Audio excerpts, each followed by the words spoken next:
wóor gi def suñuy convoi moto wër Dakar kontaan jubilé dem ba kër Macky Sall sa di ko ruube mais en réalité au soir du 24 mars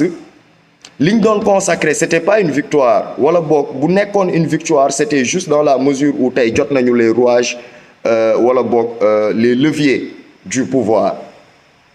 mais consécration bi am au soir du 24 mars mais yaaram sas la gën a doon ci li ñuy xaar te il a aussi raison, le système ne se laissera pas faire kenn ku ne da nga koy jàng tey ci sa bopp rek boo feebaree tey boo amul constance ci traitement bi ñu lay jëlloo mais li sabab feebar bi day ñëw gën a amaat doole li ñuy woowee rechute. Donc le système ne se laissera pas faire parce que le système dafa am ay démembrement yu nëbbu yoo xamante ne nit ñi xamuñu ko te dañuy dundee ci système bi am un contenu boo xamante ne benn petit groupe de personnes ñoo ciy bénéficier wu mu nekk vraiment ci loraangewu lu ëpp ci sénégalais yi te dafa war a dakk Pastef li ko andi ci pouvoir bi ñi doon génn di xeex di encaisser si lacrymogène yi xam nañ la may wax loolu rek neexul te yombul woon nit nag da ngay nekk sa biir salle de bain di sangu sa dégg oto taxaw sa buntu kër sa def fa 2 secondes nga foog ni police moo lay jël si te loolu ñi yàlla may nokki ba tey la ñu toog ba di ci mën di wax la de waxaguñu ñi nga xam ne jëlee nañ ci laago waxaguñu ñi nga xamante ne ñàkk nañ ci seen bakkan kon nag il est temps que ñi nga xamante ne ñoom ñoo nekk tey aux responsabilités ñu xam ni ñun waxoon naa ko fi sama benn vidéo man bu ma naree yëkkati sama loxo waat kenn moo ma ko jaral def muy Ousmane ndax moo wax sunu borom teg ko face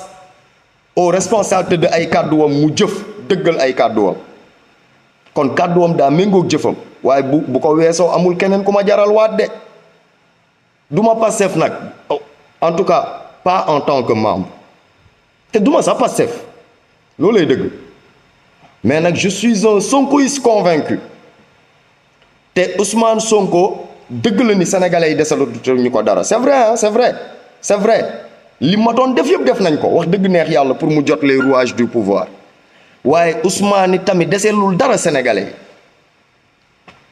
donc non seulement ñi nga xamante ne ñoom la àndal tey ci liggéey bi te ñu yor nguur gi di ko doxal ils ont ce devoir là de protéger Ousmane ak yombalal ko tey mu matale li mu waxanteeg ñun parce que ça lui tient à cœur te ça nous tient à cœur ñu nit tamit dafa bëri lu ñu war a liggéey te on n'a pas le temps pour yii nii nekk di xew te heureusement qu'il est sorti très tôt pour avertir nañ ñaan yàlla rek sunu borom def iblis bañ fa jaar dugal ci xolub ñenn ay orgueil ak gis seen bopp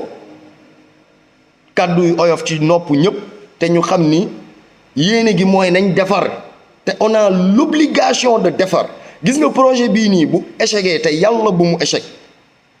sëñ bi li muy yóbbaale dafa bëri te loolu le président Bassirou lañ ciy njëkk interpellé moom moo am responsabilité wu sàmmal ñu loolu kon nag wax bi du bëri parce que defe naa en ce qui concerne waa Pastef seen leader li mat a wax ak ñoom wax na ko ak ñoom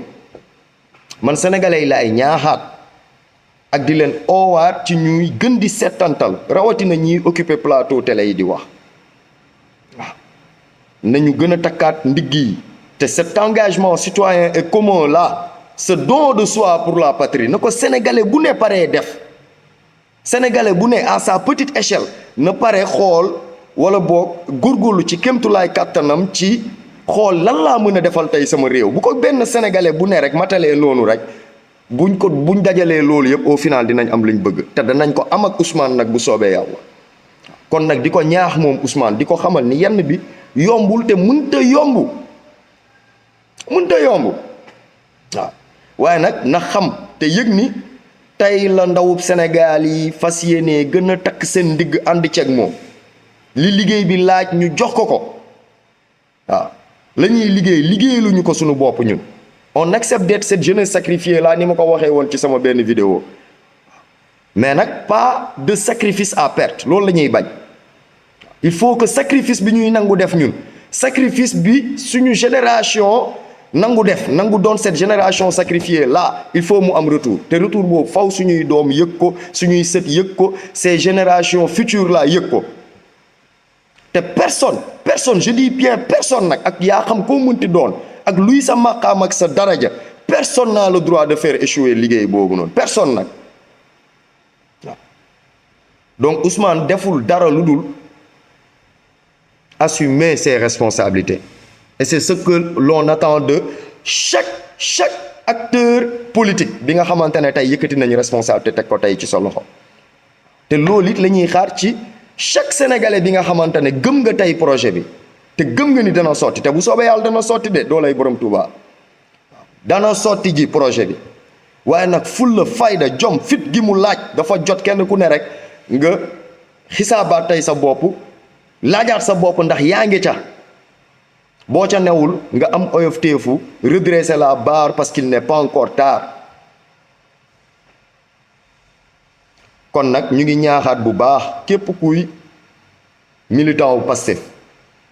di ñaaxaat bu baax képp kuy sympathisant Pastef waaye di ñaaxaatit bu baax mbooloom sénégalais lañ bëgg danañ ko am bu soobee yàlla parce que lañ bëgg ci ko am tuuti seetantal fi ñu jóge ba fi ñu toll nii tey da ngay xam ni lii dara laxasuw ci lu dul coob rek ak bëgg-bëgg tey suñu borom te moom yàlla mi ñu defal tawféex boobu noonu mooy sàmm mbir mi sàmmal ñu suñu leader ba liñ ci bëgg bu soobee yàlla danañ ko ci am kon nag yàlla nañu yàlla defal jàmm def jàmm ci Sénégal ñi nga xamante ni ñoo ne ci réew mi bëgg fi nekk ay voilà mooy doomi golo yooyu noonu rek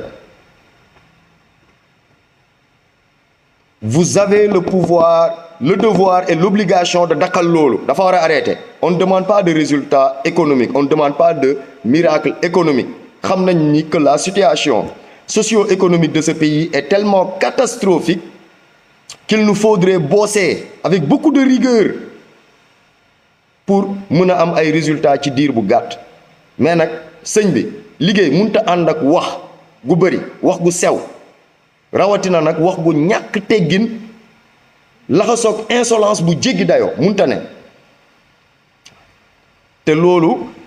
le premier bi nga xamante ne moo ñu war a noppal tey ci loolu du kenn lu le président Bassirou Diomaye Diakhar Faye dafa am responsabilité boobu waaw te ñun am nañu sañ-sañ yi tamit sàkku ci moom mu matale loolu am nañ sañ-sañ bi waaw Bassirou dafa am lu ñu liyee loolu deret daf ci laxasu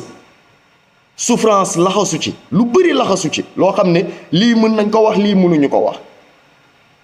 te ñooñi tamit il est temps que ñu rendre leen justice sëñ bi on a fait 1 an et quelques mois au pouvoir quand même il nous reste quoi 3 mois quelques mois pour ñu dem ci élection il est temps que les choses bougent loolay dëgg te système bi il est temps aussi tamit li nga xamante ne moom lañ gëmloo sénégalais yi ba tey ñu adhéré tey ci projet bii nii ñu taxawee ko ci suñu posture ba mu mat sëkk tamit Ousmane Sonko il n'est pas dans un combat d'homme il a toujours été dans un combat contre un système moo tax ñii di ko woowee ay éternel opposant ils n'ont rien compris en réalité maa xalla parce que dañoo jël l'espace public jox ko ñoo xamante ne dans un pays normal waruñoo wax ñooñu di wax Ousmane il a toujours été dans une constance boo xam ne kenn mënu ko fa dindi il a toujours été dans un combat de principe contre un système et ce système il demeure et c'est flagrant kon nag nañ gën a góorgóorlu di yemale foofu kàddu yi rek di nuyu sénégalais yëpp di ñaanal ñëpp jàmm Ousmane Sonko ñu ngi koy dénkaat suñu borom mu sàmmal ñu ko boppam ndax il faut vraiment être le dernier des tarés pour bañ a am yéene fekk ci Ousmane ci li nga xam ne mi ngi koy xeexal Sénégal il faut vraiment être une personne méchante nit ku ñàkk yéene waxuma la sax ci Ousmane parce que en réalité Ousmane Sonko il ne s'agit pas que de Ousmane Sonko de il s'agit de ces 54% d'électeurs sénégalais yi nga xamante ne moom moo leen doy te mi ngi ñuy doy ba tey it nag tey la ñu gën a sa doy. kon nag comme que am na ñoo xam ne ñoom pare nañu dëggal seen bopp wane ni ñoom ay noonu projet bi lañ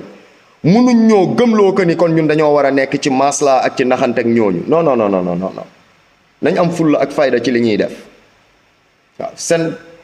tollaguñu foo xamante ne am na loo xam ne dañ koy masla déedéet rigueur mooy tax ñu mën a redresser yenn yi parce que il s'agit de redresser ce pays. kon di sant ñëpp di gërëm ñëpp di ñaanal ñëpp jàmm di ko sàkku it ci yéen jaa ngeen jëf.